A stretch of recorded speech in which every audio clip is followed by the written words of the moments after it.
जो सतगुरु बंदी छोड़ कबीर साहब के इस मूल ज्ञान को अपने पूरे जीवन काल में एक बार भी सुन पाते हैं, और उससे भी बड़े भाग होते हैं उन जीवों के जो इस मूल ज्ञान को थोड़ा सा भी समझ पाते हैं। क्योंकि सुनना आसान है, घंटा 2 घंटा सुन के बैठ के चले गए, लेकिन इस ज्ञान को समझना बहुत मुश्किल है। इसको इसलिए समझना मुश्किल है क्योंकि बड़ा अटपट ज्ञान है, ये अटपटा ज्ञान है। क्योंकि जो सारा जगत भगवान के नाम पे, परमात्मा के नाम पे कर रहा है, इसमें ऐसा कुछ भी नहीं है। ये बिल्कुल अटपट ज्ञान है। इसीलिए कहते हैं कि अटपट ज्ञान कबीर का झटपट लखा न जाए, और जो इसको झटपट लखे तो सब खटपट मिट जाए। यानी जन्मों जन्मों की जो खटपट है, जन्मों जन्मों से ये जीव जो भटक रहा है मालिक के लिए, जन्मों जन्मों से परमात्मा को प्राप्त करने के लिए नाना प्रकार की पूजा पाठ हवन यज्ञ, नाना प्रकार की पद्धतियां, नाना प्रकार के स्नान, नाना प्रकार की परिक्रमाएं, पता नहीं क्या क्या करने में लगा हुआ है। लक्ष्य एक ही है, परमात्मा को पाना। चाहे कोई हिंदू हो, चाहे मुस्लिम, चाहे सिख, चाहे ईसाई, पूजा सब परमात्मा को पाने के लिए कर रहे हैं। लेकिन ये मनमाना आचरण है, अपने मन के हिसाब से लगे पड़े। कोई सोच रहा है ये वाली आरती डालू तो भगवान खुश हो जाएगा, कोई कह रहा ये 40 पढ़ू तो भगवान खुश हो जाएगा, कोई कह रहा 5 टाइम की नमाजें पढ़ू तो अल्लाह मिल जाएगा, कोई सोच रहा है प्रेयर कर लो जाके 2 वाहिगुरु मिल जाएगा। तो ये सब मन के खेल चल रहे हैं। परमात्मा एक है, इसमें कोई शक नहीं। तो परमात्मा को प्राप्त करने का रास्ता भी एक ही है, इसमें भी कोई शक नहीं। लेकिन वो रास्ता क्या है, कैसे मिलेगा, कौन बताएगा, कैसे समझाएगा, ये सब आज के सत्संग में आपको समझ में आने वाला है। तो आज का सत्संग शुरू करने से पहले परम पिता परमात्मा के नाम पे जयकार लगाएंगे और फिर सत्संग शुरू करेंगे। बोलिए परम पिता परमात्मा की, सतगुरु बंदी छोड़ कबीर साहेब की, सतगुरु मदनपति साहेब की, दीवान जवाहरपति साहेब की, सतगुरु गुलमपति साहेब की, सतगुरु राम सेवक साहेब की, सतगुरु मरापति साहेब की, कलीनापुर धाम की, सभी हंसों की, पंडाल में आए सभी भक्तों की, इनके माता पिता गुरुदेव की, इनके बाल गोपाल की, इस गांव नगर बस्ती की, आज के आनंद की, सकल हंस को बंदगी साहेब बंदगी सतनाम। तो कबीर साहब इस भवसागर में चारों युगों में आते हैं। सतयुग में सतसुकृत नाम से, त्रेता में मुनिंद्र नाम से, द्वापर में करुणामय नाम से, और कलयुग में कबीर नाम से। चारों युग में आते तो अलग अलग नाम से हैं, लेकिन उद्देश्य एक ही होता है। और क्या उद्देश्य होता है? इस जीव को भवसागर से पार करने का रास्ता बताना, जिसे संतों की भाषा में नाम दीक्षा कहते हैं। कबीर साहब क्या करने आते हैं? इस जीव को नाम लखाने आते हैं, नाम दीक्षा देने आते हैं। तो उससे क्या होगा? उससे ये भवसागर पार कर जाएगा। नाम तो भगवान के, परमात्मा के, कबीर साहब के आने से पहले भी प्रचलित थे। जब कबीर साहब आए उससे पहले भी लोग कुछ ना कुछ नाम जप रहे थे, तो कबीर साहब को आने की क्या जरूरत पड़ गई? आज इसी को समझना है। अगर ये बात समझ में आ गई तो तुम्हें कबीर साहब के यथार्थ मूल ज्ञान का तुम्हें समझ आ जाएगा कि आखिर वो मूल ज्ञान क्या है। और अगर ये बात समझ में नहीं आई तो तुम उसी पुराने पवित्र ज्ञान में लगे रह जाओगे, भक्ति तो करोगे लेकिन मुक्ति प्राप्त नहीं होगी। यानी कुआं तो खुदवाओगे लेकिन पानी नहीं मिलेगा। कुआं सारी उम्र खोदते रहना, लेकिन बिना पानी का कुआं किस काम का? बिना मुक्ति के भक्ति किस काम की? बस इसी को समझना है। तो कबीर साहब इस संसार में आते हैं सच्चा नाम देने के लिए। ये जीव भी बहुत से नाम लेके बैठा है, लेकिन वो सतनाम नहीं है, सच्चा नाम नहीं है। वो इंसानों के द्वारा बनाए गए कृत्रिम नकली नाम है, जिसको 52 अक्षरी नाम भी कहते हैं। तो कबीर साहब के आने का मकसद क्या था? जीव को इन 52 अक्षरों से बचा के उस आदि नाम से जोड़ना, नकली नाम छुड़वाना और असली नाम से जोड़ना, ताकि इसका कल्याण हो पाए। तो क्या कहते हैं? 52 अक्षर जीव आधारा और आदि अक्षर जीभ्या से न्यारा। कबीर साहब समझा रहे हैं कि ये इंसान, जितने भी इंसान है, किसी भी धर्म का हो, इससे कोई मतलब नहीं, ये 52 अक्षरों को पकड़ के बैठा है। 52 अक्षर जीव आधारा। ये जो जीव है मुंह के अंदर, इसी जीव की वजह से हर धर्म का इंसान, हर जात का इंसान, हर संप्रदाय का इंसान, हर पंथ का इंसान अपने भगवानों के नाम जप के बैठा हुआ है। मात्र इस जीव के कारण, इस जीव के कारण संसार में हजारों लाखों करोड़ों नाम बना दिए गए। अगर ये जीव ना होती, अगर ये जीव ना होती, तो इस संसार में कोई नाम ही ना होता। सोचो, ये सारे अक्षर कैसे पैदा होते हैं? इसी जीव के कारण। आ आ इ ई उ ऊ गा घा गा, ये सारे अक्षर A B C D E F G, जीव के कारण। उड़ा एड़ा ईड़ी हा हा ससा कका अलिफ बे ते पे, सारे अक्षर जीव के कारण पैदा होते हैं। अगर इंसान की जीभ हटा दी जाए, अगर इंसान के पास केवल ये जुबान ना हो, तो एक भी भगवान का नाम नहीं जप सकता। इस दुनिया में नाम आएगा ही नहीं। जैसे बाकी जीव आते हैं, हाथी घोड़ा कुत्ता बिल्ली बकरा, पूरा जीवन जी के चले जाते हैं, खाते हैं पीते हैं, बच्चे पैदा करते हैं, मर जाते हैं। ऐसे ही ये इंसान भी आएगा, खाएगा, जिएगा, बच्चे पैदा करेगा, मर जाएगा, लेकिन ना तो अपना नाम रख सकता है, ना अपने बच्चों का नाम रख सकता है, और ना ही किसी भगवान का, किसी देश का, किसी ग्रह का, किसी जिले का या किसी प्रदेश का। ये सारे नाम कहां से आ रहे हैं? जीव से। इसीलिए कबीर साहब ने कहा 52 अक्षर जीव आधारा और आदि अक्षर जीभ्या से न्यारा। जो परमात्मा का आदि अक्षर यानी सच्चा नाम है, वो इस जीव से परे का ज्ञान है। वो एक मंत्र जंतर तंत्र में नहीं आता, वो जपने में नहीं आता, वो अजप्पा है, वो बोलने में नहीं आता, वो अबोल है, वो कहने में नहीं आता, वो अकह है, वो अक्षरों में नहीं आता, वो नियक्षर है। लेकिन इस ज्ञान को कोई समझ नहीं पाता, इसलिए बार बार बार इन्हीं नकली नामों के चक्कर में भटक के इसी संसार में वापस आता रहता है।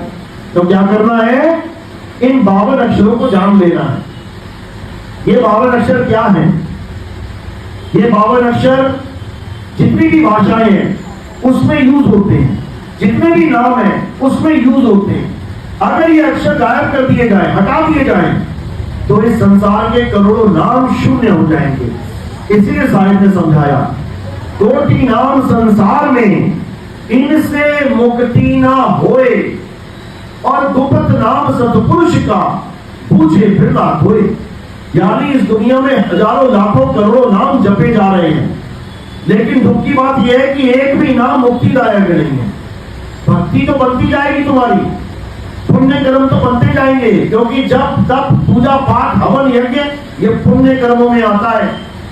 और चोरी जारी, गालियां देना, मारना कूटना, कत्ल करना, हिंसा करना, ये सब पाप में आता है। तो ये जीव या तो पापी बन जाएगा या पुण्य कर्मी बन जाएगा। इन दोनों के अलावा उसके पास रास्ता ही नहीं है। और कबीर साहब समझा रहे हैं, पाप पुण्य ये दोनों बेड़ी एक लोहे की कंचन के। पाप करोगे तो लोहे की बेड़ियां मिल जाएंगी, पुण्य करोगे तो सोने की बेड़ियां मिल जाएंगी। राजा महाराजा क्या पहनते हैं? गले में बेड़ियां, हाथों में बेड़ियां। देखो जितनी भी चैन पहनते हैं, कैसा डिजाइन है चैन का? बिल्कुल बेड़ी की तरह, लेकिन सोने की है इसलिए अच्छी लग रही है।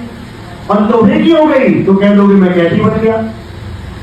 कहने का मतलब ये दोनों ही मुक्तिदायक नहीं है। मुक्ति किससे होगी? गुप्त नाम सतपुरुष का पूछे बिरला कोई। वो परमपिता परमात्मा का जो गुप्त नाम सच्चा नाम है उससे कोई बिरला ही जान सकता है। और वो बिरला कौन है? जिसके जीवन में भेदी सतगुरु आ जाए। अगर जपी तपी सन्यासी आ गया तो काम बनने वाला नहीं है। भेदी सतगुरु आए तुम्हारे जीवन में तब काम बनेगा। तो क्या कहते हैं मदन साहिब? सोई गुरु पूरा कहावे, जो दो अक्षर का भेद बतावे, एक छुड़ावे एक लखावे, तब प्राणी निज घर को जावे।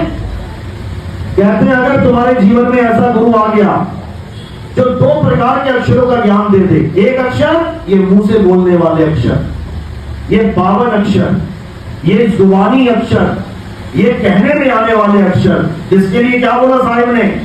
शब्द शब्द सब कोई कहे, वह तो शब्द विदे, और जीवा पे आवे नहीं, निरख परख कर ले। यानी वो सच्चा नाम जीव पे नहीं आता, वो बोलने लिखने पढ़ने में नहीं आता, वो हिंदी पंजाबी उर्दू फारसी में नहीं आता, वो कोई नाम है ही नहीं, वो एक वस्तु है। उस वस्तु का ज्ञान करने के लिए, उस वस्तु का ज्ञान प्राप्त करने के लिए हमें भेदी गुरु की जरूरत पड़ती है।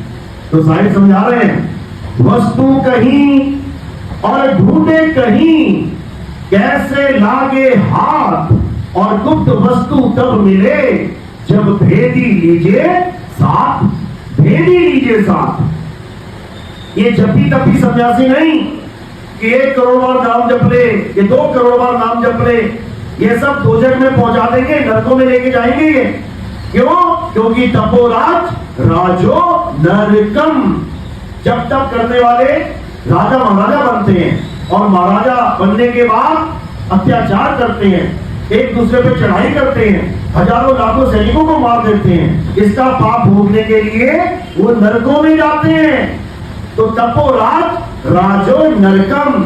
इसलिए कबीर साहब ने जब तप पूजा पाठ का खड़ाई छुड़वा दिया। क्या कहते हैं?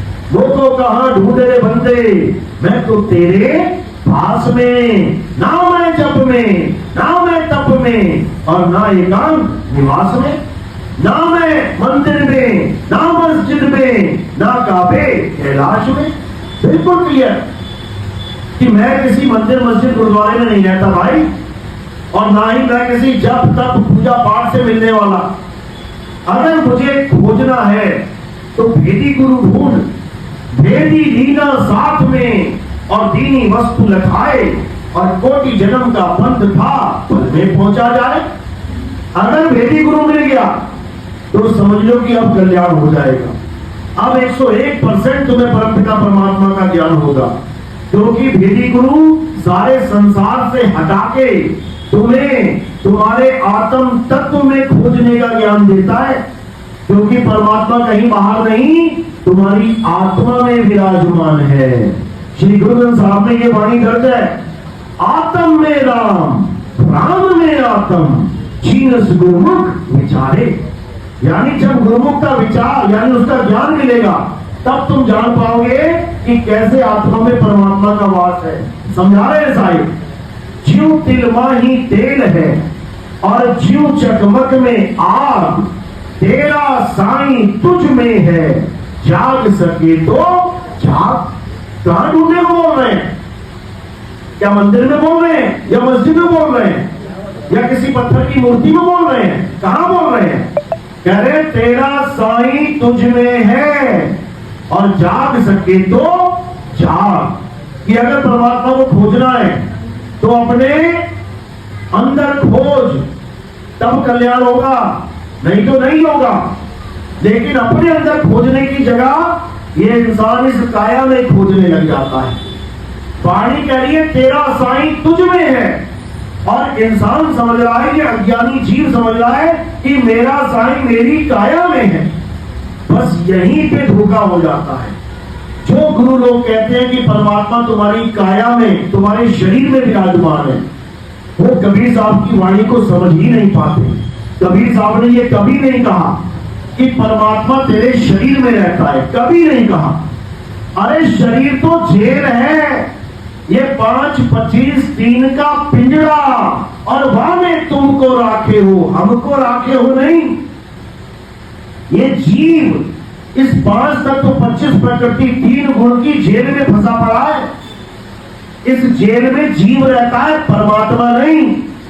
लेकिन वाणी को ना समझ के और उस आत्म तत्व का भेद ना होने के कारण ये जितने गुरु बैठे हुए हैं, ये सब तुम्हें आंखें बंद करके तुम्हारे शरीर के अंदर ध्यान लगाने की बात कर देते हैं। और ये ना समझ जीव बेचारा आंखें बंद करके कबूतर की तरह, कबूतर आंखें बंद कर लेता है जब बिल्ली आती है, तो वो सोचता है कि आंखें बंद हो गई, अंधेरा हो गया, अब बिल्ली मुझे नहीं देख पाएगी। अरे तेरी आंखें बंद है, बिल्ली की थोड़ी नहीं है। इसी प्रकार ये जीव क्या करता है, आंखें बंद करके अंधेरे में परमात्मा को खोजने लग जाता है। अब वहां पर कौन मिल जाता है? परमात्मा की जगह कौन मिल जाता है? मन। एक ज्योत जग जाती है यहां पे, जिसके लिए बाबा नानक कह रहे हैं मन तू ज्योत स्वरूप है। परमात्मा ज्योत स्वरूपी नहीं है। कबीर साहब कहते हैं मन ही स्वरूपी ज्योत निरंजन, यही सबको भरमाने में लगा हुआ है। तो अंधेरे में जैसी प्रकाश दिखाई देता है, अब इस जीव को परमात्मा का ज्ञान तो होता नहीं, ये उसी को परमात्मा मान के बैठ जाता है और सारा जीवन इसी ज्योत निरंजन के चक्कर में बर्बाद कर देता है। तो साहिब यही समझा रहे हैं कि संतो निरंजन जाल पसारा। ये इसका जाल कहां है? ये खोपड़ी इसका जाल है, इसमें सबको अटका रखा है। इसने इस खोपड़ी को पार नहीं करने देता। ये इसके अंदर जाते ही दिमाग देखा ना कैसे डिजाइन होता है, ये गोल गोल गोल गोल। कभी दिमाग की फोटो देखना, ये पूरा षड्यंत्र, पूरा चक्रव्यूह रचा हुआ है इसने। एक बार जो अंदर घुस गया वो कभी पार नहीं हो सकता, वो इसी चक्रव्यूह में उलझा रह जाएगा। इसलिए कबीर साहब कभी अंदर जाने की बात ही नहीं करते। क्या कहते हैं? कहते हैं आंख न मूंदो, कान न रूंदो, अरे तनिक कष्ट मत धारो, फूले नयन पहचानो हंस हंस सुंदर रूप निहारो। कहते हैं आंख बंद करने की जरूरत नहीं है। कोई बाबा ये कहता है कि बेटा आंख बंद करके 2 घंटा 3 घंटा 4 घंटा नाम जप, तो समझ जाना कि वो परमात्मा का दूत नहीं है। वो काल का ही दूत है, वो परमात्मा का हंस नहीं है। वो काल का ही भेजा हुआ षड्यंत्रकारी दूत है, वो सबको उलझाने के लिए आया है। लेकिन कबीर साहब खुद अपनी वाणी में कहते हैं कि इस काल भगवान ने नाना प्रकार के जाल बिछा रखे हैं, 12 पंथ चला रखे हैं मेरा नाम लेके। आज जितने कबीर पंथ आप देख रहे हो, सब के सब कहने को कबीर पंथ हैं, लेकिन सब के सब वो काम करवा रहे हैं जो कबीर साहब ने मना किए थे। देखो काशी में कितना बड़ा मंदिर बना दिया, और कबीर साहब क्या कह रहे हैं? ना मंदिर में ना मस्जिद में, देखो बड़ी सी मूर्ति रखवा दी वहां पे। कबीर साहब कह रहे हैं पाथर पूजे हरि मिले तो मैं पूजूं पहाड़। कबीर साहब नाम जाप को मना करते हैं, ना मैं जप में ना मैं तप में। लेकिन ये सारे कबीर पंथी अपने चेलों को नाम जाप देके सारा जीवन बर्बाद कर देते हैं। ये कबीर साहब के बिल्कुल उल्टा काम चल रहा है। किसी को बुरा लग रहा है तो कोई बात नहीं, लेकिन जो सच है उसको सुनना सीखो। आज बुरा लग रहा है, लेकिन धीरे धीरे जब सत्य को जानना शुरू करोगे तब समझ में आ जाएगा कि कबीर साहब बिल्कुल सही बोलते थे। ये हम लोगों ने अपना मनमुखी ज्ञान चला दिया। भवन बनाने को मना नहीं है, बनाओ। ये भवन ना बना होता तो कहां संगत बैठती। लेकिन कहो कि भवन में कबीर साहब को बांध के रख लोगे मूर्ति के रूप में, तो नहीं। इसलिए कबीर साहब ने आत्मा की बात करी कि परमात्मा कहां विराजमान है? तेरा साईं तुझ में है, जाग सके तो जाग। बस इतना ही करना है। अब जागना है और अपनी आत्मा का ज्ञान प्राप्त करना है। उसी आत्मा में परमात्मा का वास है। कहते कस्तूरी कुंडल बसे और मृग ढूंढे वनमाही, ऐसे रमता राम है ये दुनिया जाने नहीं। रमता राम, दुनिया भगवान राम को पूज रही है, लेकिन कबीर साहब रमता राम की बात कर रहे हैं। भगवान राम को केवल हिंदू धर्म वाले पूजेंगे, मुसलमान पूजा नहीं करेगा, सिख पूजा नहीं करेगा, ईसाई पूजा नहीं करेगा, कबीर पंथी पूजा नहीं करेंगे, नानक साहब के पंथी, रविदास पंथी, दादू पंथी, कोई राम जी की पूजा नहीं, केवल हिंदू धर्म वाले करेंगे। लेकिन जो कबीर साहब का रमता राम है वो सबको चला रहा है, उसके बिना किसी का पत्ता भी नहीं हिल सकता। ये 5 तत्व ही वो पत्ता है, पा से 5 और ता से तत्व। कहते हैं ना उसकी मर्जी के बिना पत्ता नहीं हिल सकता। क्यों नहीं हिल सकता? इतने बड़े बड़े षड्यंत्र हो रहे हैं, इतने बड़े बड़े कत्ल हो रहे हैं, बम फूट रहे हैं, यानी वो ये सब उसकी मर्जी से फूट रहे हैं। वही चाहता है कि बम फूटते रहे, बढ़ते रहे सब लोग। ये 5 तत्वों की बात चल रही है, यानी ये 5 तत्व बिना उसके हिल नहीं सकते। ये देखो हिल रहा है उसी की मर्जी से, यानी उसकी ताकत से। अगर वो शरीर को छोड़ दे तो एक भी तत्व हिलेगा नहीं, सब खेल खत्म हो जाएगा। तो इसी को समझना है, उस आत्म तत्व को जानना है जिसकी वजह से हिंदू भी चल रहा है, मुसलमान भी चल रहा है, सिख भी चल रहा है, ईसाई भी चल रहा है, जैनी भी चल रहा है, बुद्धिस्ट भी चल रहा है, भगवान को मानने वाला आस्तिक भी चल रहा है, भगवान को ना मानने वाला नास्तिक भी चल रहा है। किसकी वजह से? इसी आत्म तत्व की वजह से। तो क्या करना है? इसी आत्म तत्व का ज्ञान प्राप्त करना है। मंत्रों का तो बहुत ज्ञान प्राप्त कर दिया, सारा जीवन बीत गया, पूजा पाठ में सारा जीवन बीत गया, तत्वों की पूजा करने में सारा जीवन बीत गया। अब आत्म तत्व को जानना है। इसीलिए साहिब ने कहा, जब लग ना चीनोगे आत्म, तब लग ना मिली है परमात्म। जब तक आत्म तत्व को नहीं जाना तब तक परमात्मा को नहीं जान सकते। आत्म चीने तो परमात्म चीने। संत कहावै सोए और यह भेद काया से न्यारा, बूझे बिरला कोई। कहते इस काया से न्यारा, यानी आत्म तत्व को जानने में इस काया का कोई रोल ही नहीं है। कारण क्या है? कारण यह है कि ये 5 तत्वों की काया असत्य है और आत्मा सत्य है। सत्य को जानने के लिए असत्य की जरूरत नहीं पड़ेगी, सत्य के साथ सीधे कनेक्शन जोड़ देना है। कई लोग कहते हैं नहीं, मंत्र तो जपने पड़ेंगे तब परमात्मा मिलेगा। ऐसा बिल्कुल नहीं है। नाम है जप में, नाम है तप में। मंत्रों को जप के परमात्मा नहीं मिलेगा, बल्कि मंत्रों को छोड़ने में परमात्मा मिलेगा। लेकिन इस भेद को कोई समझ नहीं पाता, तो जैसे दुनिया चल रही है चलते चले जाते हैं। तो ये केवल कबीर साहब का ज्ञान नहीं है, आत्मा के बारे में गीता में भी बता रखा है। क्या कहते हैं? हे अर्जुन, इस दुनिया में 2 प्रकार के तत्व हैं, एक असत्य और एक सत्य। असत्य क्या है? ये पंच भौतिक तत्व असत्य हैं। ये पूरा संसार जो तुम्हें दिखाई दे रहा है ये सब असत्य है। ये हवा, ये पानी, ये अग्नि, ये धरती, ये आकाश, ये सब असत्य है। ये जितनी बिल्डिंगें तुम्हें दिखाई दे रही है सब असत्य है। ये जितनी काया तुम्हें दिख रही है सब कुछ असत्य है। तो सत्य क्या है? हे अर्जुन, सत्य केवल और केवल आत्मा है। आत्मा के अलावा सब असत्य है। क्यों? क्योंकि ये जन्मता और मरता है, ये बनता और बिगड़ता है, ये पल पल बदलता है, इसलिए ये सब असत्य है। और सत्य कभी बनता बिगड़ता नहीं है। हे अर्जुन, ये आत्मा ना तो कभी जन्म लेती है और ना ही कभी इसकी मृत्यु होती है। ये आत्मा अजन्मा है, अजन्मा। अब करना क्या है इस आत्मा का? आत्मा तो सबके पास है, सबके पास आत्मा है। घर तो नहीं छूट गई किसी की, साथ में लेके आए हो, चेक कर लो हाथ लगा के एक बार। अगर सबकी आत्मा सबके पास है तो समझ लो ये काया जीवित है। और जैसी आत्मा ने काया को छोड़ दिया, ये यही लाश बन के गिर पड़ेगी काया, समझो। तो इस आत्मा को जो हम लेके टहल रहे हैं, करें क्या? क्या करना उसका? क्या करना है? अध्याय 3 17वां श्लोक। हे अर्जुन, जो अपनी आत्मा में रमण करते हैं, जो अपनी आत्मा में तृप्त हैं, जो अपनी आत्मा में संतुष्ट हैं, उनके लिए कोई धार्मिक कर्म कर्तव्य लागू ही नहीं होता, लागू ही नहीं होता। क्या होता है धार्मिक कर्म कर्तव्य? हिंदू का क्या धर्म है, क्या कर्म कर्तव्य है उसके?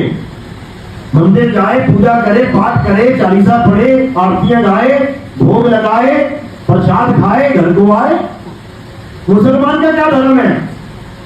मस्जिद जाए, कुरान पढ़े, नमाज पढ़े, कलमा पढ़े, रोजे रखे, घर को वापस आए। ईसाई का क्या कर्म है? ईसाई का कर्म है कि चर्च में जाए, बाइबल पढ़े, ईसा मसीह की पूजा करे, घर को वापस आए। सिख भाई का क्या धर्म है? गुरुद्वारे जाए, गुरु ग्रंथ साहब को पढ़े, नाम जपे, लंगर में सेवा करे, ये धर्म है। ये सब धार्मिक कर्म कर्तव्य हैं। अगर तुम ये भी नहीं करोगे तो धार्मिक नहीं कहलाओगे। याद रखना, ये सब पवित्र ज्ञान में आता है। दो प्रकार का ज्ञान बताया गया, एक पवित्र ज्ञान जिसमें हर प्रकार की धार्मिक कर्म कर्तव्य शामिल है, हर प्रकार का, और एक मूल ज्ञान जिसको आत्मज्ञान कहते हैं, जो प्राप्त होने पर या जिसको प्राप्त करने के मार्ग पर चल के तुम्हें किसी भी प्रकार का धार्मिक कर्म कर्तव्य करने की जरूरत नहीं पड़ती। गीता में भी दोनों प्रकार के ज्ञान, यानी पवित्र ज्ञान और मूल ज्ञान का संदेशा दिया हुआ है, लेकिन किसी के समझ में ही नहीं आता। अध्याय 3, 11, 12, 13, 14, 15, 16 ये 6 श्लोक पढ़ लेना घर जाके तसल्ली से। इसमें सारा पवित्र ज्ञान बता रखा है, जिसके आधार पे हिंदू धर्म खड़ा हुआ है। क्या लिखा उसमें? देवी देवताओं की पूजा करने के लिए हवन करो, यज्ञ करो, पूजा करो, पाठ करो, उनको प्रसन्न करो, वो प्रसन्न होंगे तो तुम्हें आशीर्वाद देंगे, तुम्हारा जीवन सफल होगा, मतलब आरामदायक हो जाएगा। उसके बाद बचा हुआ अन्न प्रसाद के रूप में ग्रहण करो। जो ये नहीं करता है वो पापी है। इतना तो लिखा है। ये 16 तक खत्म हो गया। अध्याय 3 16वां श्लोक यहां खत्म हो गया। अब 17वां जब शुरू हुआ तो वहां पे लिखा है बिल्कुल शुरू में किंतु। अब किंतु का क्या मतलब होता है? किंतु का मतलब होता है लेकिन। अब लेकिन अगर कोई बोलते समझ जाना मामला गड़बड़ है। तुम कहो भाई जल्दी आ जा, झगड़ा हो गया यहाँ पे, तेरी जरूरत है। अब सामने वाला कह रहा है अरे तेरी तो जान आ गई है लेकिन, और जैसे ही लेकिन बोला आप समझ लेना भैया मामला गड़बड़ है। लेकिन यार मैं आ नहीं सकता। लेकिन का मतलब है बाजी पलट जाना, बाजी पलट जाएगी। लड़के ने लड़की को देखा, लड़के ने लड़कों को देखा, शादी पक्की हो गई। लेकिन उसके बाद क्या कह रहे हैं कि शादी तो बहुत अच्छी होगी, बहुत अच्छी है, सब कुछ बढ़िया है, लेकिन समझ लो कुछ गड़बड़ होने वाली है। यानी जहां लेकिन आ गई समझ लो खेल खत्म। इसी प्रकार अध्याय 3 11 से 16 तक तो खूब धार्मिक कर्म करते हुए बताए गए, खूब करो, खूब करो। लेकिन किंतु जो अपनी आत्मा में रमण करते हैं, जो अपनी आत्मा में तृप्त हैं, जो अपनी आत्मा में संतुष्ट हैं, उनके लिए कोई धार्मिक कर्म कर्तव्य लागू ही नहीं होता। यानी उसे सारी उम्र किसी मंदिर जाने की जरूरत नहीं, उसे सारी उम्र किसी मस्जिद जाने की जरूरत नहीं, उसे सारी उम्र किसी चर्च, किसी गुरुद्वारे जाने की जरूरत नहीं, उसे सारी उम्र कोई नाम जपने की जरूरत नहीं, उसे सारी उम्र कोई पूजा पाठ हवन यज्ञ कुछ करने की जरूरत नहीं। बिल्कुल कोरा कागज हो जाएगा और केवल एक ही काम रह जाएगा, अपनी आत्मा में रमण कैसे करें। यही कबीर साहब समझा रहे हैं। कह रहे हैं जाप मरे अजपा मरे अनहद भी मर जाए और सुरत समाये शब्द में हवा को काल न खाए। किसको कह रहे हैं? इस सुरता को कह रहे हैं जो भटक रही है। कह रहे हैं अगर ये सुरत समा जाए किसमें? शब्द स्वरूप में, तेरे सत्य स्वरूप में, तेरे अचल आत्म स्वरूप में, वाको काल न खाए उसका कोई कुछ नहीं बिगाड़ सकता। वो सदा सदा के लिए मुक्त हो जाती है, वो सदा सदा के लिए अपने घर पहुंच जाती है। उसे कोई जन्म मरण में लाने वाला पैदा ही नहीं हो सकता। लेकिन ये कब होगा? जब तुम्हारे जीवन में कोई तत्वदर्शी संत आएगा। जबी तभी सन्यासी नहीं कि बेटा ये पकड़ ले माला, इतने नाम जप ले, पूरा दिन नाम ही जपता रहे। वो काम कौन करेगा फिर घर में बैठ के? दुकान कौन जाएगा? मैं 8 करोड़ का माला ही जपता रह जाऊंगा, मेरे 20 साल निकल जाएंगे, काम कौन करेगा? तो कबीर साहब इस माला फेरने का बिल्कुल खंडन करते हैं। कह रहे माला तो कर में फिरे और जीव फिरे मुख माही, ये मनवा दसहूं दिसी फिरे, ये तो सिमरन नाही। माला फेरत जुग भया और मिटा न मन का फेर, अरे कर का मन का फेंक के मन का फेर। फिर कह रहे हैं माला फेरू ना हरि भजू और मुख से कहूं ना राम, मेरा हरि मुझे भजे अब मैं पाऊं विश्राम। फिर कह रहे हैं अरे भला हुआ मेरी माला टूटी, मैं राम भजन से छूटी और मेरे सिर से टली भला। वो तो ये समझा रहे, लेकिन इन कबीर पंथियों ने माला पकड़ा दी हाथ में, जपो बेटा राम नाम, जपो बेटा अल्लाह अल्लाह, जपो बेटा कबीर कबीर। बस इसी को समझना है। क्या करना है? नाम जाप को छोड़ देना है और क्या करना है? आत्म स्वरूप को प्राप्त करना है। कैसे करेंगे? जब हमारे जीवन में कोई तत्वदर्शी संत आएगा। कहां लिखा है ये? गीता में अध्याय 4 34वां श्लोक। हे अर्जुन, अगर तुम सत्य को जानना चाहते हो, अगर तुम सत्य को प्राप्त करना चाहते हो, तो ऐसे तत्वदर्शी संत की शरण में जाओ जिसने आत्म तत्व को जान लिया है। जिसने आत्म तत्व को जान लिया है वही तुम्हें तुम्हारे अचल आत्म तत्व को जना सकता है, वही तुम्हारे सत्य स्वरूप को लखा सकता है। अन्यथा किसी और के पास चले गए, वो तुम्हें मंत्र ही जपवाएगा। कोई कहेगा 2 नाम जप ले, कोई कहेगा 100 नाम जप ले, कोई कहेगा 5 नाम जप ले, कोई कहेगा 50 नाम जप ले। इसी में जीवन बीत जाए। तो कबीर साहब बार बार यही समझा रहे हैं कि नाम जाप छोड़ो और सूरत को शब्द से जोड़ो, तब होगा कल्याण। नहीं तो 84 में होगा घमासान, क्योंकि ये आखिरी जन्म है इंसान, इसके बाद दोबारा नहीं मिलेगा, फिर वापस 84 में जाना पड़ेगा।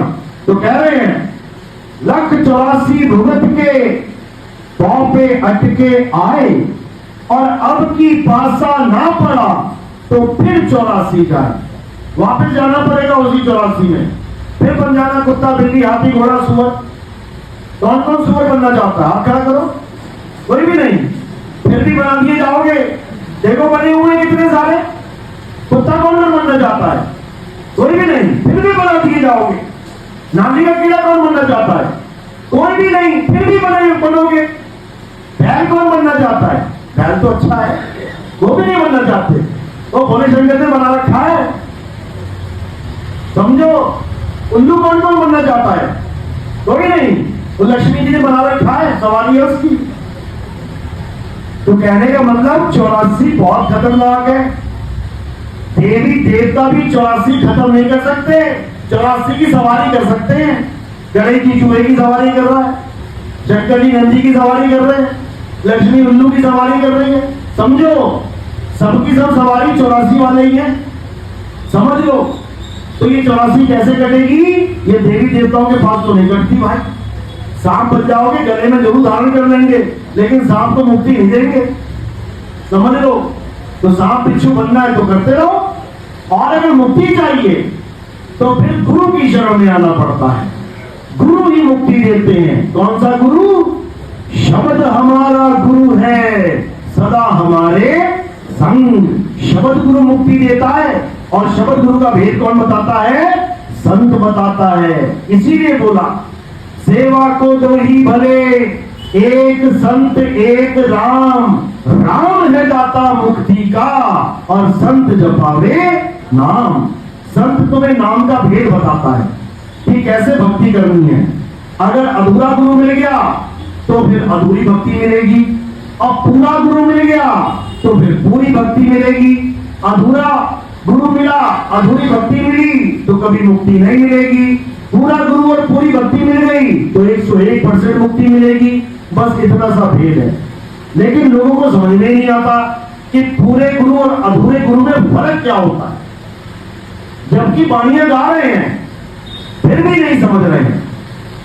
सोई गुरु पूरा कहावे, 2 अक्षर का भेद बतावे। यानी पूरा गुरु वो है जो 2 अक्षर का भेद बता दे। 2 अक्षर, अब इन 2 अक्षर की जगह 2 शब्द बना के बैठे हैं कई तो कहते 2 अक्षर है ओम सोहम। अब बताओ, अगर ओम और सोहम देने वाला पूरा गुरु है तो तीसरा अक्षर, तीसरा नाम क्यों दे रहे हो भाई? फिर तीसरा नाम देने वाले को क्या कहेंगे? जब 2 नाम देने वाले को पूरा गुरु कह दिया तो 3 नाम देने वाले को क्या कहेंगे? महापुरा। चौथा नाम देने वाले को महापुरा। क्या बच्चों वाली बात है।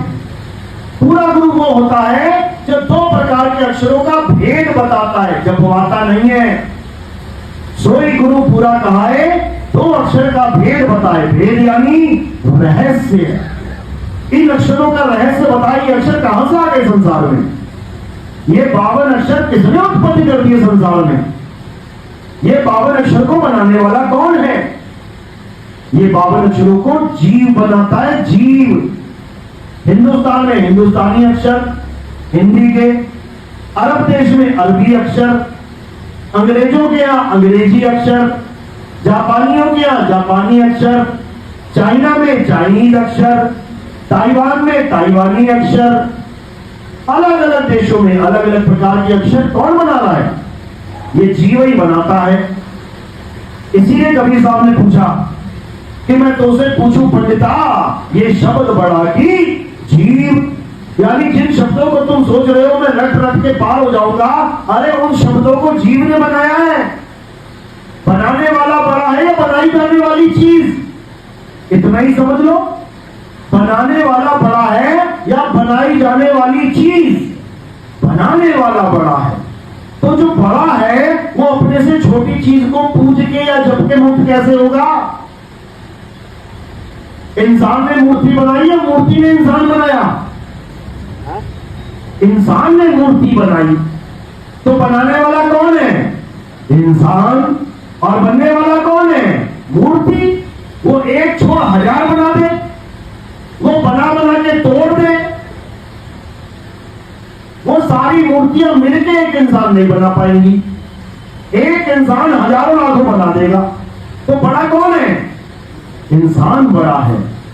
इसीलिए साहिब ने समझाया कि बीजक बतावे वित्त को, जो धन गुप्ता होए, ऐसा शब्द बताओ जीव को, बूझे बिरला कोई।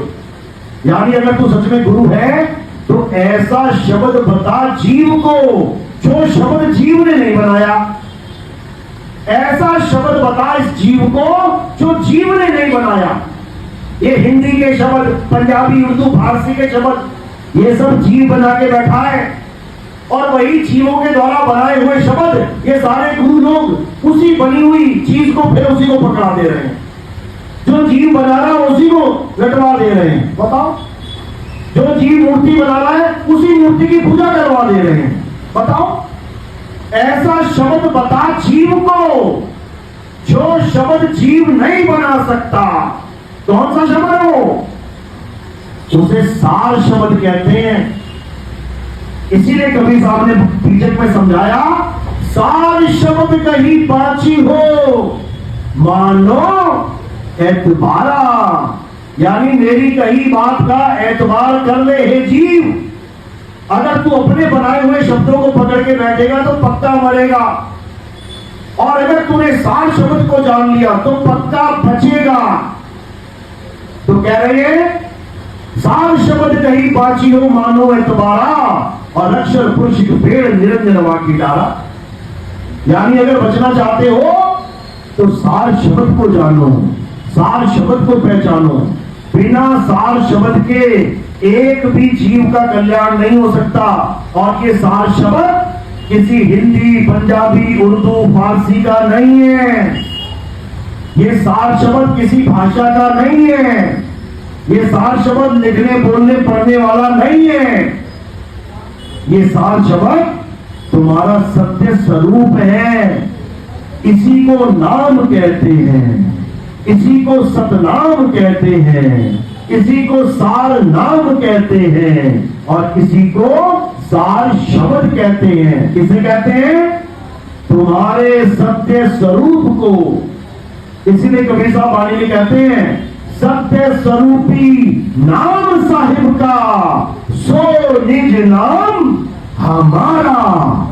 यानी हमारा निज नाम और परमात्मा का सत्य स्वरूप एक ही है, एक ही है। तो जब भी बात चलेगी निज नाम की, तो बात तुम्हारे सत्य स्वरूप की चल रही है, मंत्रों जंत्रों की नहीं। मंत्र देने वाले तो कबीर साहब ने गुरुआ बोले, गुरुआ। ये मंत्र देने वाले गुरु नहीं, गुरुआ है। अरे गुरुआ तो घर घर फिरे, कौड़ी केर 50, अपने रूप की खबर नहीं, शिष्यकरण की आस। अपने स्वरूप को नहीं जानता ये गुरुआ, और हिंदी, पंजाबी, उर्दू के नाम दे दे के चेले मूल रहा है। साहिब समझा रहे हैं, अरे घर घर मंत्र देत फिरत ये माया के अभिमाना, गुरुआ सहित शिष्य सब कूड़े, अंतकाल पछताना साधो देखो ये जग बौराना। ये सारा जग बौराना पागल हो गया है। परमात्मा को पाने को निकल तो पड़ा है, लेकिन रास्ता ही नहीं पता, मंजिल कैसे मिलेगी। तुम घर से निकल जाओ किसी से बात करते करते, हाँ रमेश मैं अभी आ रहा हूं, दिल्ली पहुंच रहा हूं, मैं अभी तुझसे मिलता हूं। एड्रेस लिया नहीं, उसका एड्रेस लिया नहीं, बस बातों बातों में कह रहा मैं अभी घर से निकल पड़ता हूं, मैं मिलूंगा तुझे आके, ले मिल ले जाके। सारी उम्र घूमता रह जाएगा गली गली में, नुक्कड़ नुक्कड़ पे। और अगर एड्रेस मिल जाए तो कहीं जाने की जरूरत ही नहीं है, सीधा ठिकाने पे पहुंचेगा। इसी प्रकार परमात्मा को पाने के लिए नाम जाप की जरूरत नहीं है। नहीं तो उसके घर ना जाके गली गली में होका देते फिरोगे, रवेन रवेन रवेन रवेन, जैसे आज दुनिया जप रही है।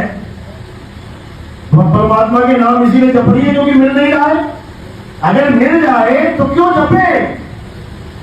किसी का नाम तब लेते जब तक वो सुन नहीं रहा है, जब तक वो पास नहीं आ गया। और जब वो आ ही गया तो कौन जपेगा उसका नाम। ये जितने गुरु तुम्हें कह रहे हैं नाम जपो नाम जपो, इनका भी नाम नहीं छूटा आज तक। अगर इनको परमात्मा मिल गया होता तो क्या ये नाम जप रहे होते। जब चीज मिल ही गई, अब नाम कौन जपेगा। अब वस्तु का आनंद लो। ये पानी है, तब तक मैं कहूंगा भैया पानी दे दो, अरे कोई पानी दे दो, कोई पानी, जब तक पानी मेरे पास नहीं आ गया। और अगर मैंने इसको पी लिया, अब कौन कहेगा पानी दे दो पानी दे दो। खेल खत्म हो गया, समझो। तो साहिब यहां पे वस्तु की बात कर रहे हैं, मंत्र नाम की नहीं। कहते घर घर मंत्र देख फिरत ये माया के अभिमाना, और गुरुआ सहित शिष्य सब कूड़े। ये गुरु तो जाएंगे जाएंगे नरकों में, इनके छेड़े भी जाएंगे साथ में। क्यों? क्योंकि साहिब समझा रहे हैं, कह रहे झूठा गुरु अजगर बना और लख 84 जाए, सारी संगत चीटी बनी तोड़ तोड़ के खाए। सारी संगत चीटी बनेगी। ये जो लाखों करोड़ों भीड़ दिखाते ना यूट्यूब चैनलों पे, देखो कितनी कितनी भीड़ आ रही है, फिर चीटियां भी देख लेने कैसी होती हैं। चीटियां भी खूब भीड़ नहीं होती हैं, और ये सब चीटी बनने की तैयारी कर रहे हैं, और गुरु जी अजगर बनने की तैयारी कर रहे हैं। देख लो, तुम्हें कोई नहीं दिखेगा गली में, सब आश्रम में बढ़िया बेड पे लेटे हुए हैं, पूरा पूरा महीना लेटे रहते हैं। तो अजगर क्या करता है? अजगर भी लेटा रहता है, उसका काम लेटने का है। तो यही चीटियां जा जाके तोड़ तोड़ के खाती हैं। क्यों? क्योंकि तूने हमारा इंसान जन्म बर्बाद कर दिया।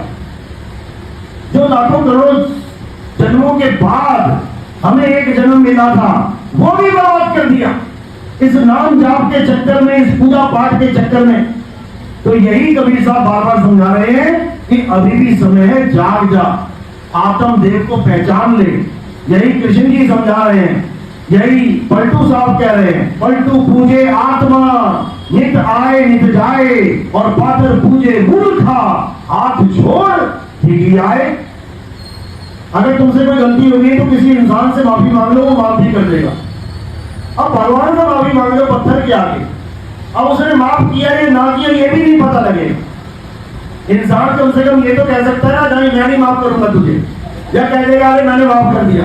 वो भगवान ने किया ना किया ये भी नहीं पता, और पूरी कहानी सुना के आ गया। तो पलटू पूजे आत्मा नित आए नित जाए, यानी हम उसकी पूजा करते हैं जिसके होने और ना होने पे हमें पता चल जाता है। बच्चा पैदा हुआ, खूब तालियां थालियां बजी, लेकिन बच्चा रोया ही नहीं, दिल की धड़कन चली नहीं रही है, सांसें चली नहीं रही है, तो लड्डू बांटोगे क्यों? बच्चा तो हो गया, लड़का तो पैदा हो गया, लड़का चाहिए ना मिल गया, लेकिन इसमें आत्मा नहीं है, इसलिए वो एक लाश के समान है। पलटू पूजे आत्मा नित आए नित जाए, आते भी पता लगता है, बच्चा रोया और जाते भी पता लगता है। दिल की धड़कन चेक करते, सांसें चेक करते, कोई पड़ा हो रास्ते में, अरे ये तो चला गया, तो आते भी पता लगा और जाते भी पता लगा। अब एक पत्थर को ले जाओ तुम, पहले प्राण प्रतिष्ठा करा देना किसी पंडित जी से, उसके बाद दूसरे पंडित जी के पास ले जाना और उसको बस इतना कहना, पंडित जी देखना इसमें प्राण है कि नहीं है, चेक करके बता देना। अगर वो चेक करके बता दे तो गारंटी के साथ बता रहा हूं मैं, बता के दिखा दे, वो नहीं बता सकता, क्योंकि ऐसी कोई मशीन है ही नहीं जो पत्थर में प्राण चेक कर दे। समझो बात को, यानी ठीक है शुरुआत के लिए अच्छा ज्ञान है, अगर पत्थर की मूर्ति ना पूजेंगे शुरू में तो क्या करेंगे? अब छोटा छोटा बच्चा तो समझ नहीं सकता आत्मा क्या है, यहां बूढ़े नहीं समझ पा रहे, बड़े बड़े संत नहीं समझ पा रहे, तो एक छोटा सा जीव कैसे समझेगा? इसलिए शुरुआती ज्ञान के लिए मंदिर, मस्जिद, गुरुद्वारा, चर्च सब अच्छा है शुरुआती ज्ञान के लिए। एक डॉक्टर है, उसको पूछो कभी आंगनबाड़ी गए थे क्या, कभी नर्सरी में गए थे क्या, पहली दूसरी में गए थे क्या? क्या बोलेगा? कभी नहीं गया, रहेगा गया था, लेकिन वहां रह नहीं गया, आगे बढ़ गया। इसी प्रकार जब तक आत्मा का ज्ञान बताने वाला या आत्मा का ज्ञान समझने वाला कोई ना हो, तब तक पूजा पाठ, हवन, यज्ञ ये सब धार्मिक कर्म कर्तव्य करते रहना चाहिए, ताकि तुम एक ट्रैक पे रहो। अब तुम कृष्ण जी की पूजा ही नहीं कर रहे हो तो कृष्ण जी की गीता कब पढ़ोगे? तुम्हें अल्लाह से प्यार नहीं है तो बता दो किसने कुरान पढ़ ली। तुम्हें बाबा नानक से प्यार नहीं है तो बताओ किसने उनकी जीवनी पढ़ ली। तुम्हें मनुदास जी से प्यार नहीं है, बताओ किसने उसकी कहानी पढ़ ली। यानी पहले तुम्हारे जीवन में एक मूर्ति लानी पड़ती है, मजबूरी है। राम जी की मूर्ति, सीता जी की मूर्ति लानी पड़ी, तभी तो रामायण देखी तुमने, तभी तो तुम्हें पूरी रामायण याद है। रावण को किसने मारा था? शूर्पणखा ने। पता है ना किसने मारा? क्यों? क्योंकि खूब पूजे राम जी, खूब पूजे। मूसा अलैहिस्सलाम का लड़का कौन था? मूसा का लड़का कौन था? नहीं पता। क्यों? क्योंकि वहां कभी पत्ते ही नहीं पड़ा वहां जाना हमारा, वहां हम कभी गए नहीं। क्यों? प्यार ही नहीं है वहां पे। बाबा नानक के कितने लड़के थे? 1 2 3 4 5, कितने थे? 7। क्या बात है। 2 लड़के थे उनके, जयचंद और श्रीचंद। अब जब बाबा नानक से कभी वास्ता ही नहीं पड़ा तो कौन उनकी कहानी जानेगा? इसी प्रकार शुरुआत में राम जी, कृष्ण जी ये सब होने चाहिए, तभी तो प्यार बनेगा उनसे। कृष्ण जी की लीलाएं सुनोगे, अच्छा कृष्ण जी ने ऐसे किया था, ऐसे किया था, ऐसे किया था, फिर लीलाओं की पूजा शुरू कर दोगे, उसके बाद समझ में आएगा अच्छा अच्छा ज्ञान भी दिया था, ओ गीता भी है, फिर गीता पढ़ोगे तब समझ में आएगा अरे ये जो हम कर रहे हैं ये तो मना किया उसमें, उस गीता में ये सब मना अध्याय 7 23वां श्लोक, हे अर्जुन, जो देवी देवताओं की पूजा करते हैं वो अल्प बुद्धि जीव है। गीता क्या कह रही है? जो देवी देवताओं की पूजा करते हैं वो कम अकल के लोग हैं। अब बताओ, अध्याय 7 23वां श्लोक, अभी नेट पे देख लेना, सामने आ जाएगा। अल्प बुद्धि क्यों बोला? क्योंकि हे अर्जुन, देवताओं की पूजा करने वाले देवलोक को जाते हैं, पितरों की पूजा करने वाले पितरलोक को जाते हैं, भूतों की पूजा करने वाले भूतों के यहाँ जन्म लेते हैं, राक्षसों की पूजा करने वाले राक्षसों के लोक में जाते हैं, और मेरे भगत मेरे लोक को जाते हैं। यानी जो आत्म ज्ञान को जानते हैं वो मुझे प्राप्त हो जाते हैं। क्योंकि हे अर्जुन, मैं शरीर नहीं हूं, मैं आत्मा हूं, और तू भी शरीर नहीं है, तू भी आत्मा है। ये राजा महाराजा जो खड़े हैं ये भी शरीर नहीं है, ये भी आत्मा है। कहां लिखा है? अध्याय 2 में। जो एक एक बात बता रहा हूं सब लिखा हुआ है, लेकिन ना तो कोई पढ़ने वाला और ना ही कोई सुनने वाला, तो पता कैसे लगेगा? इसीलिए बताया गया है, गुरु बिन पढ़े जो वेद पुराना, और सार न जाने रहे अज्ञाना। यानी गीता पढ़ने वाले 50-50 साल जिन्होंने गीता पढ़ी है, आज हमारे सत्संग सुन के ये जान पाए हैं कि आत्मा भी 2 प्रकार की होती है, एक चल आत्मा और एक अचल आत्मा। चल आत्मा कौन होती है? ये जितनी बैठी हुई है ये सब चल आत्मा है। कहीं से चल के आए हो ना, कोई बाइक पे चल के आया, कोई कार पे चल के आया, कोई पैदल चल के आया। जब तक चलते रहोगे ना तब तक काम खराब ही रहेगा तुम्हारा। तो क्या करना है? चल से अचल होना है। अचल कैसे होंगे? अचल होने के लिए तुम्हें गुरु की शरण में जाना पड़ेगा। ऐसे गुरु की शरण में जाना पड़ेगा तो तुम्हें विहंगम चाल प्रदान करके अचल लोग पहुंचा दे, अचल कर दे तुमको। तो कहते हैं रविदास जी महाराज जी की वाणी है, कहते हैं सतगुरु के लक्षण कहूं अचल विहंगम चाल, हम अमरापुर ले गए ज्ञान शब्द सरघाल। कहते मेरे सिर के ऊपर घाल यानी रख दिया उन्होंने, मेरे सिर के ऊपर शब्द रख दिया उन्होंने। क्योंकि शब्द कोई कान में देने वाला मंत्र नहीं है, सार शब्द एक वस्तु है। वस्तु अदर द्वीप तहा गगन गुफा में है निज वस्तु सारा। ये सार वस्तु है, इसका भेद केवल भेदी गुरु बता सकता है, और उसके अलावा सब मंत्रों में उलझा देंगे, जंत्रों में उलझा देंगे, पूजा पाठ में उलझा देंगे, हवन यज्ञ में उलझा देंगे, इस माला जाप में उलझा देंगे, इस काया माया में उलझा देंगे, इन चक्रों में उलझा देंगे, इन सांसों में उलझा देंगे, इन नाड़ी में उलझा देंगे, कहीं ना कहीं उलझा देंगे। लेकिन जो पूरा गुरु होगा वो हर चीज से निकाल के केवल एक सार शब्द यानी तुम्हें तुम्हारा आत्म स्वरूप का लगाव करवा देगा। बस इसी को समझना है, इसके अलावा सब अज्ञान है। बोलिए परम पिता परमात्मा की सदा की जय।